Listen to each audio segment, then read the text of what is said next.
At the NFL draft this week, UCLA might not have the marquee names that you're going to hear bandied about on ESPN, but they do have 4 prospects that the scouts absolutely are convinced will have lengthy, productive NFL careers. Hi, I'm James of Faithful Angelino Sports with a special report, UCLA prospects for this week's NFL draft. And if you enjoyed talking about the Bruins, don't forget to subscribe to the channel. We talk Bruins football here. So I went through a bunch of scouting reports for the last week.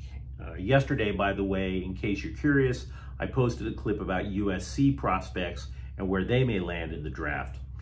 None of this is meant to be construed as a mock draft. This is just simply what these players have, what round they might go in. Okay, I make no predictions. The NFL draft is simply way too complex. It's like trying to claim that you can fill out a perfect NCAA bracket. It doesn't happen.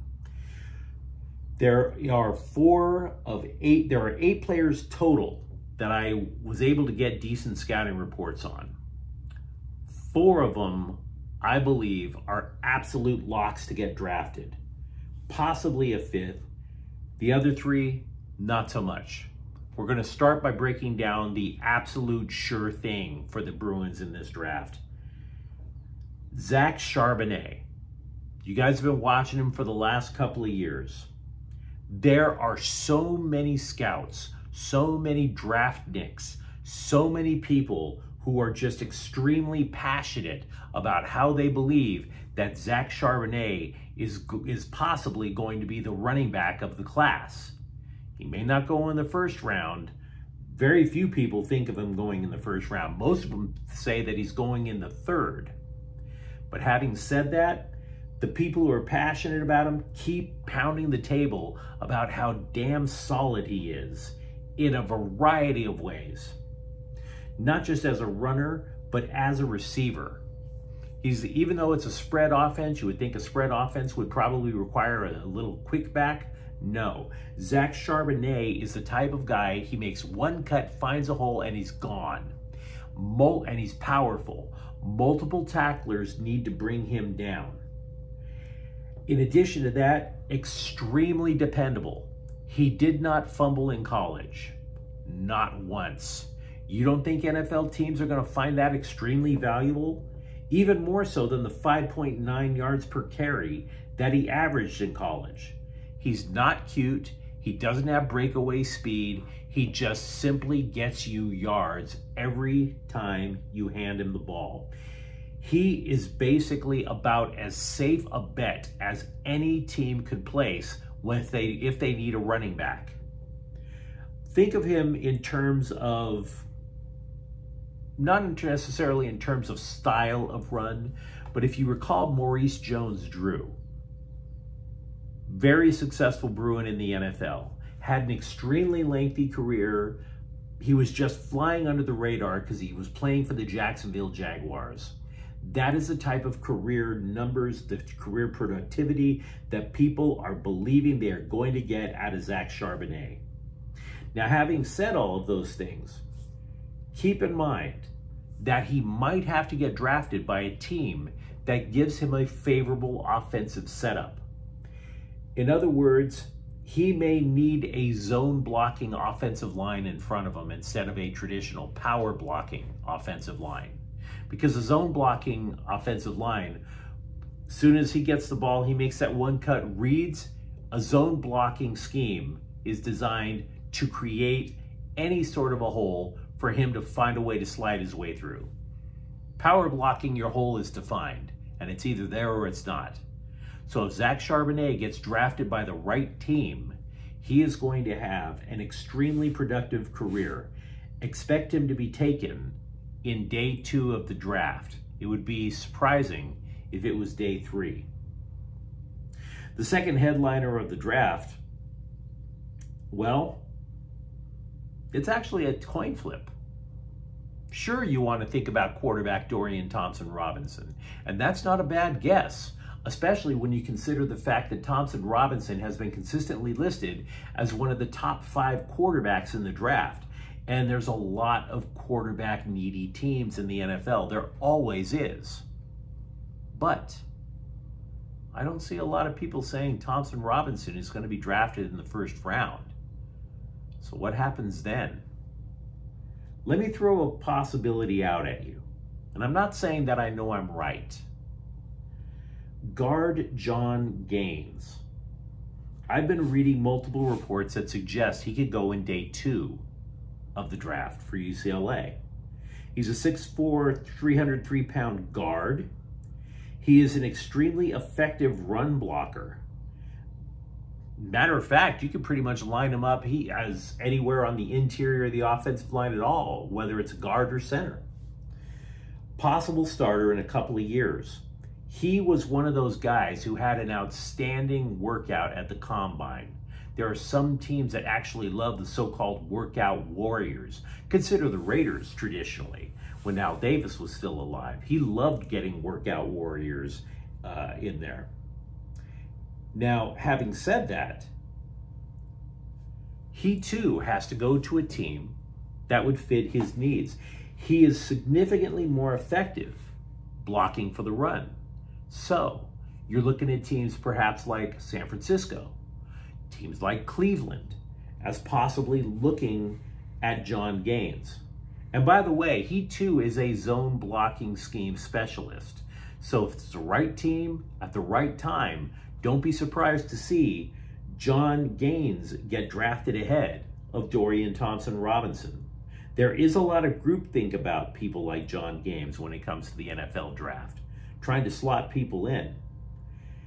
Considering the extra picks that the Rams have, don't be surprised if the Rams take a peek at him, because they're going to need line help as well. Now that's my upset pick, but I wouldn't put money on it in Vegas. As for Dorian Thompson-Robinson, Bruins fans have watched the man for about 5 years. Everybody knows what they're going to get. He is an RPO-based quarterback with a lot of upside. Should be available by day 3. Should be. Could be taken on day 2. The things that we know about him, he is, as his career has progressed, you could easily split it in 2 phases. Before Chip Kelly, during Chip Kelly. Chip Kelly, also a former NFL coach, basically got Thompson-Robinson to see the game in a different way. Thompson-Robinson became more patient.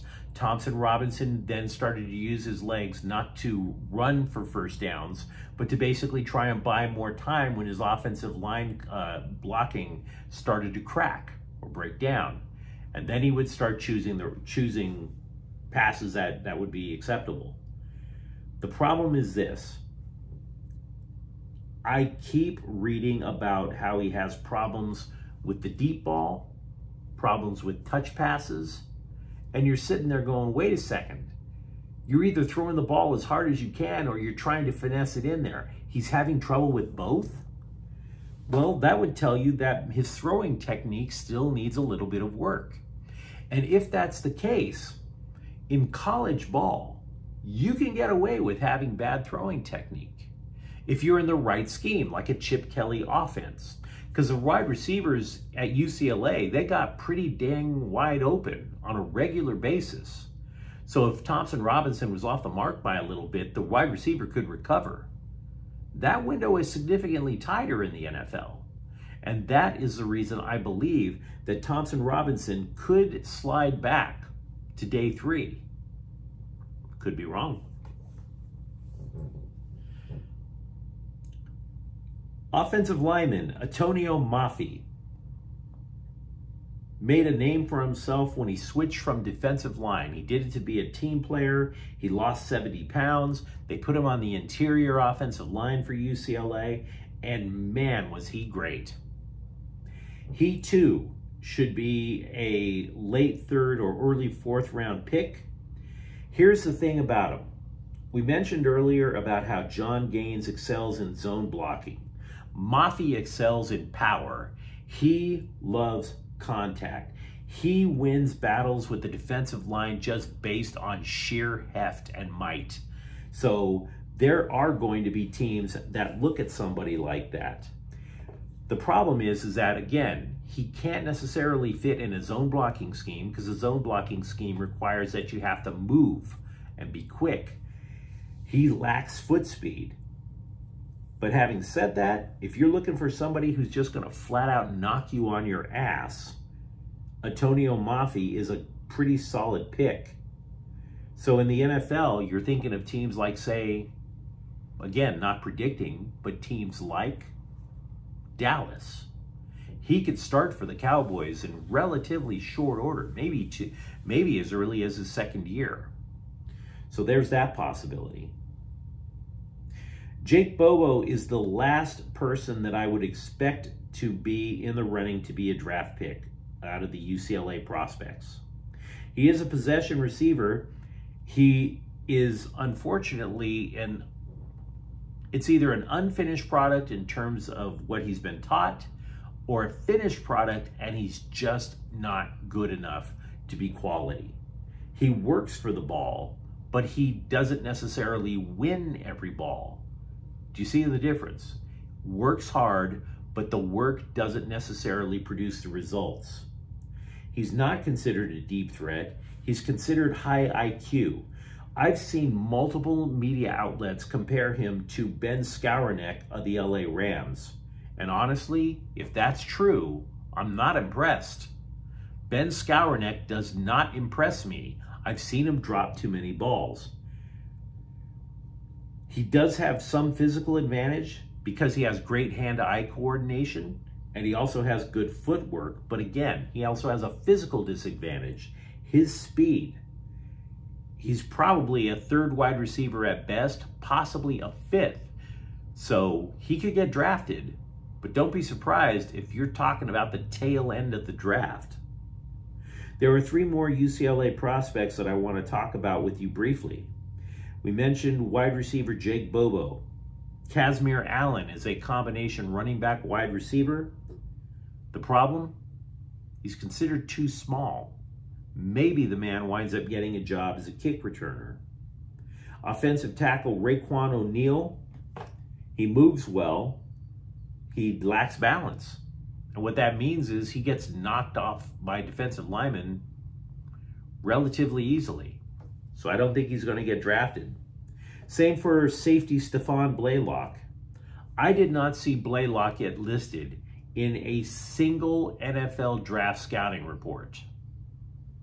So something tells me he's going to have to try to look to rebuild his career either in the XFL or the USFL. No shame in that if you believe in yourself. But again, to repeat, Zach Charbonnet headlines what should be a decent, if not outstanding, UCLA prospect pool in the NFL draft. You let me know what you think in the comments thread. And if you enjoyed this conversation, don't forget to subscribe to Faithful Angelinos. We talk UCLA sports here. Thank you for watching. I'm James. We'll be back tomorrow. Faithful Angelinos is a Kian Corte El Queso production. Take care.